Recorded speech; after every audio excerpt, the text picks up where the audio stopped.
Okay, got this going. I haven't done one of these before. This is like a lunchtimey thing. I have some homemade tamales that are delicious. We made like 200 of them last week. So this is a cheese and chicken tamale with a salsa roja, which I'm into. Mm-hmm. Hey, Rhea. And then this weekend, I got to go to a candy shop that happened to have Carl Fazer chocolates. It is delicious. This is my favorite kind. I got them for the first time in Finland when I was there for Worldcon 2 years ago now. And it was super cool to find them. I knew this place had them because they have like a huge selection of international candies. It also has a like a bunch of cool inside stuff. Like they have like giant Captain Marvels and like a walk-insideable. That didn't make sense. That's not a word. A life-size police call box from Doctor Who. Anyway, I wanted to go ahead and take a couple minutes because I've been thinking a lot about Mary Sue's lately. A lot. And it's something that keeps coming up and that has been driving me a little nuts, especially because of the tone in which it's used and people saying things like there is a male equivalent, which, you know, we'll talk about power fantasies in a minute.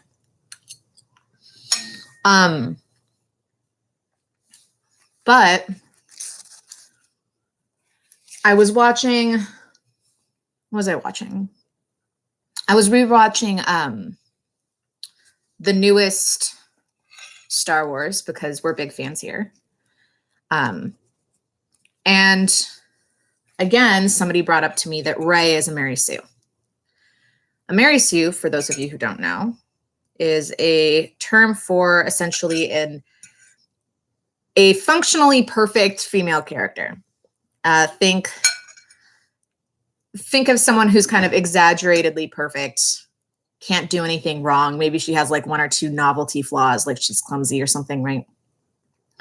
And it's a term that dates back to like the 1980s from the date of the fanzine. And specifically references a particular fan fiction run that the main character's name was Mary Sue, and it was kind of done as a jest at those particular types of characters. Yes, a female Wesley Crusher, for those of you who follow the Next Generation. One day I'll tell you guys all about my Next Generation loves and how I grew up with it. But there's a lot of issues, I think, surrounding it. And it drives me crazy when people talk about Mary Sue as though it's an equal term. Because it really, for all practical, you never hear the term Mary Sue used for a male character.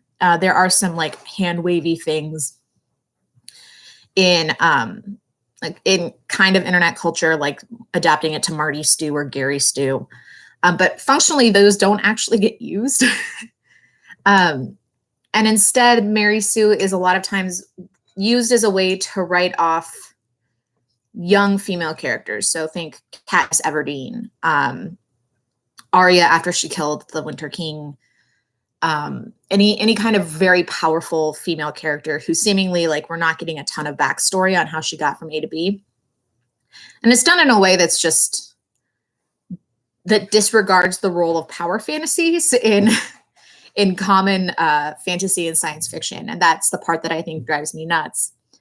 Because I would say arguably characters like Geralt from The Witcher are essentially Marty Stews or Gary Stews or however you want to call them, where they're like really overpowered. They kind of like attract all the ladies and no one ever says anything about that, right?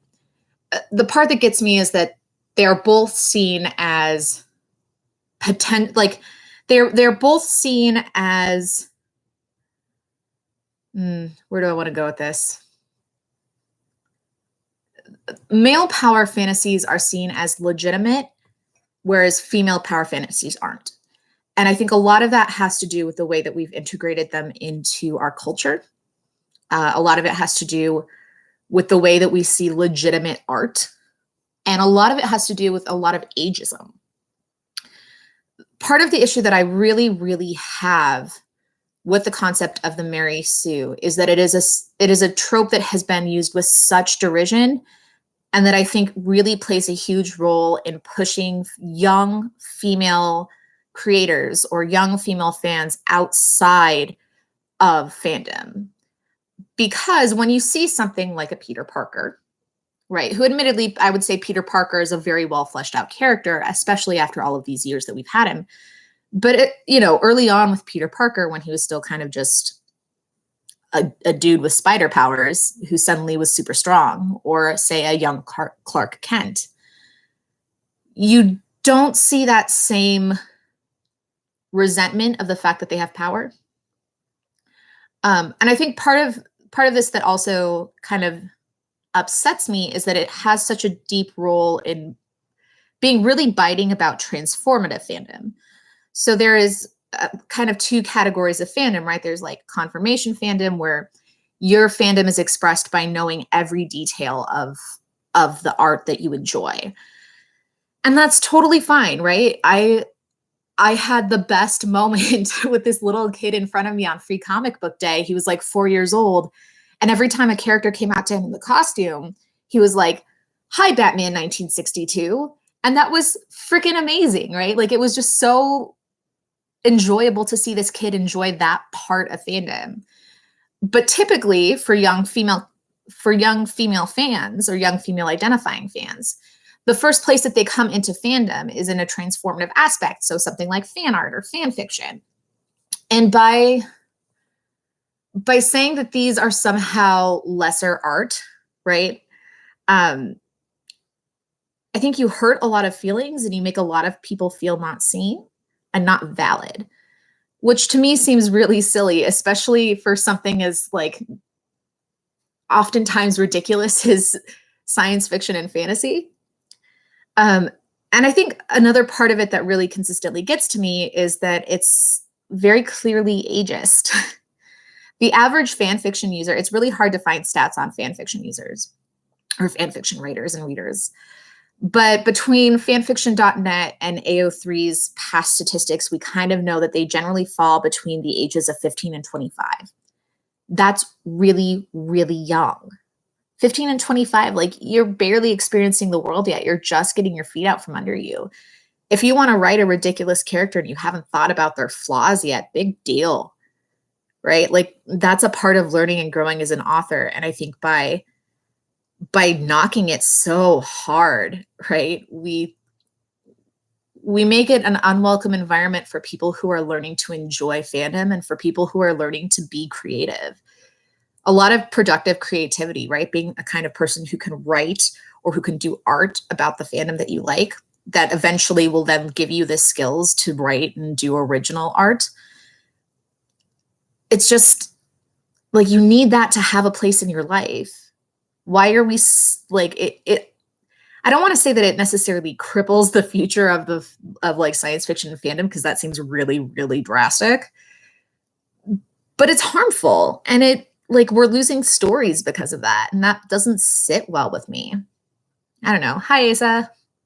Let's see. Joe's here. Hey, Joe. KJ's here. I have been seeing you guys in your comments.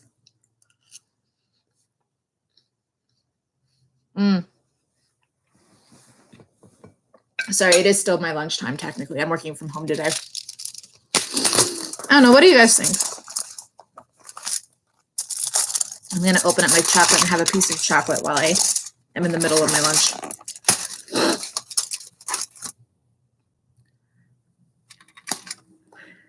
This is good stuff.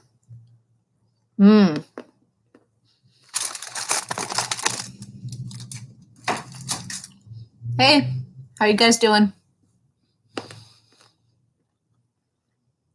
So anyway, this has been a lot on my mind, and especially because I'm just very tired of like the whole, I'm tired of gatekeeping fandom. I'm from the United States, for those who've asked in the comments. I grew up in a comic book shop. My dad, my dad sold magic cards. He had us watching, the original Batman. We had Star Wars on VHS for so long that like we seriously like destroyed the VHS, like had to go through multiple VHSs. Like that was the kind of home I grew up in. And I still was able to see it. I remember the first time I saw, and we went to a lot of like conventions and stuff because that's what you did. You would go as a vendor and sell magic cards or Legend of the Five Rings or Warhammer or whatever. And I remember being really young and having this really vivid moment where one of my teaching aides showed up at the comic shop, not knowing that it was my dad's. But she was like this young, cool chick who was into Magic the Gathering. And it was the first time I can remember seeing someone who like looked like me and talked like me being in that space. And it's just so important, I think, for us to continue to grow fandom. Like, I think that should be the point, right? Bring more people into the things you love. If you love something, you want to share it. And so, I mean, that I can still go into a comic shop, right? I've had this at my local comic shop happen.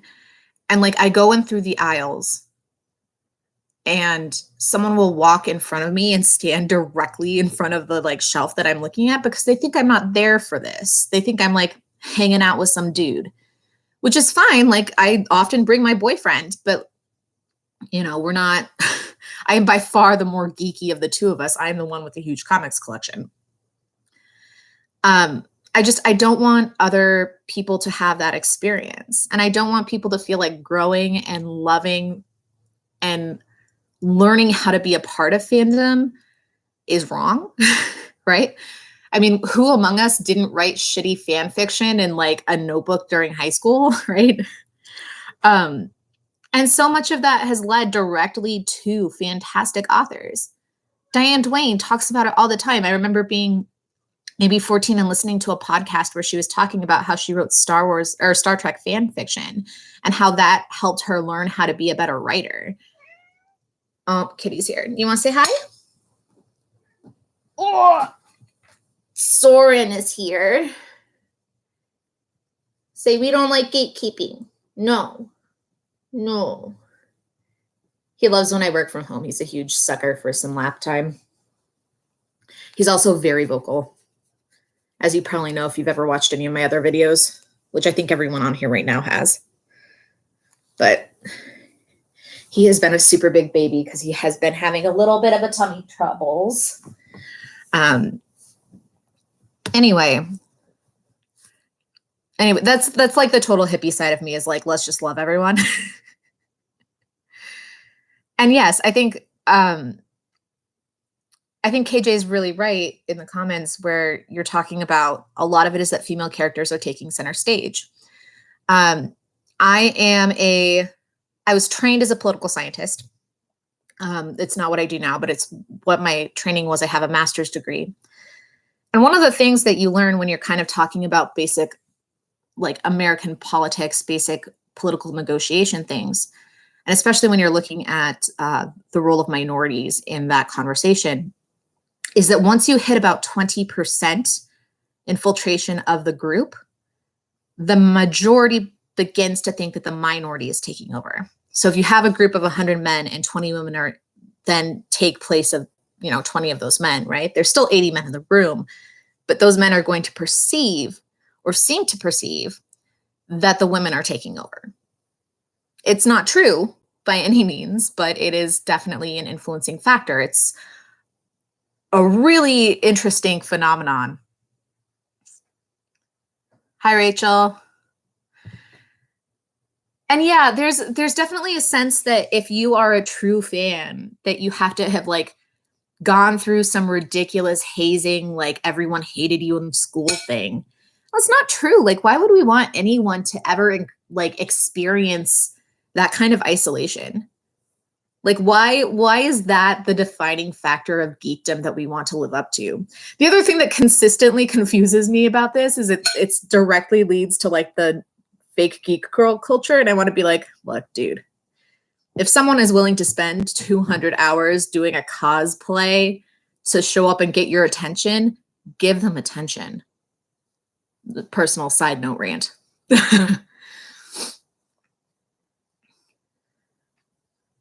What's the weather like in Russia? And yeah, of course, Joe, it was not long before a cat showed up. I'll have to put a picture up because I took Byron the rabbit outside for the first time. He was a barn rabbit because he's Angora, so he was being raised for his wool. And so he's never really been outside. It's very cool. He was so excited and so scared of the chickens. And yeah, like being welcoming, wanting other people to enjoy stuff, that is part of having a non-crap community. If our entire community is going to be built around the idea that we all like the same things, shouldn't we just let people like it? And like appreciate and enjoy the people who like the things we like? It's a little baffling to me.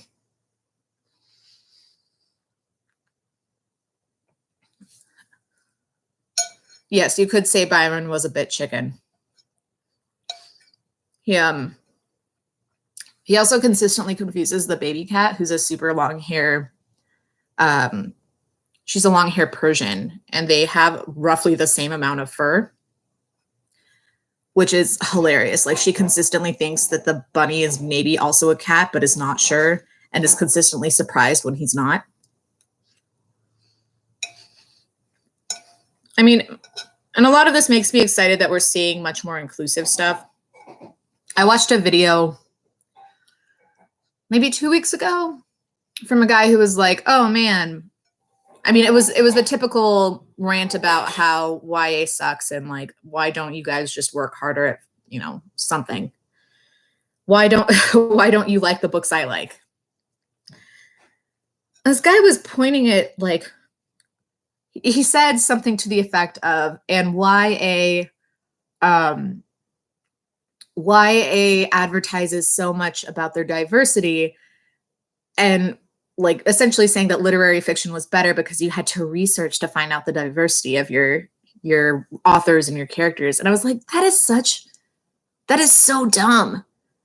All that does is provide a way for you to continue to let shitty things happen to people that doesn't need to happen. I'm really proud of the YA community. As somebody who doesn't read a ton of YA, I really admire that about the YA community, is that they are willing to stand up for people and really willing to encourage other points of view. And yeah, like what this guy said was a total crap way of arguing that, right? Like, I'm better than you because I have to go online and do like 6 Google searches to find out if someone's a person of color. But like, I would hope that as like a relatively, at least in theory, progressive part of culture, right?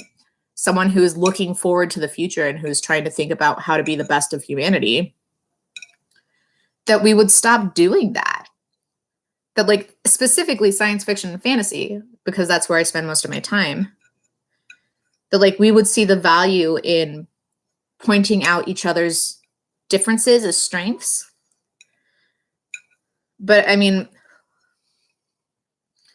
the enjoyment of Star Trek by like super MRA types continues to like show me that I'm wrong. I don't know. I will also go ahead and link this tamale recipe because it's dang good. I mean, that's totally unrelated, but if you've never made tamales, they're easy. They just take a lot of work.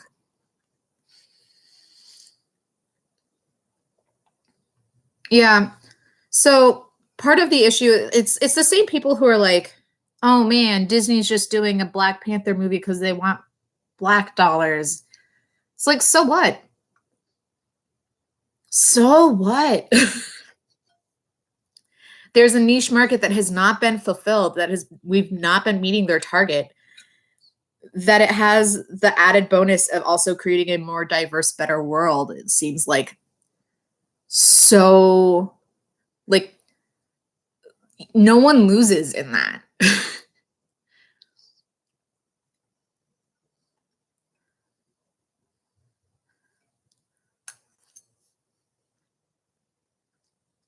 Yeah, it always baffles me when, like, because I do have friends who are very far right, who are much more libertarian types, who like love Star Trek, and I'm like, nothing about you makes sense right now.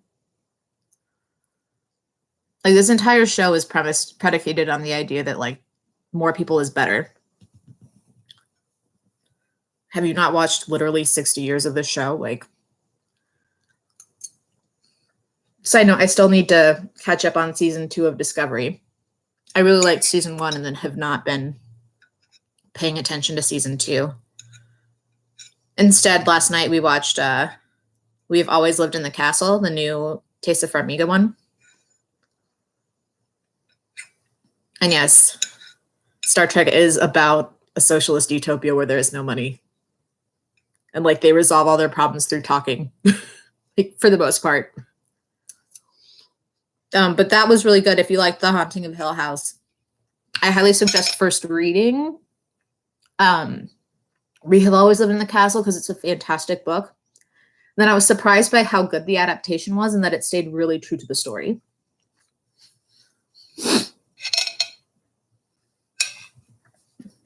Okay. My lunch break is only a half hour. So I'm going to have my last bit of chocolate. There's a huge chocolate bar, but this is the last bit I'm allowed to have today. Then I'm going to use the bathroom and go back to work. But thank you for hanging out with me. I really appreciate it. All right.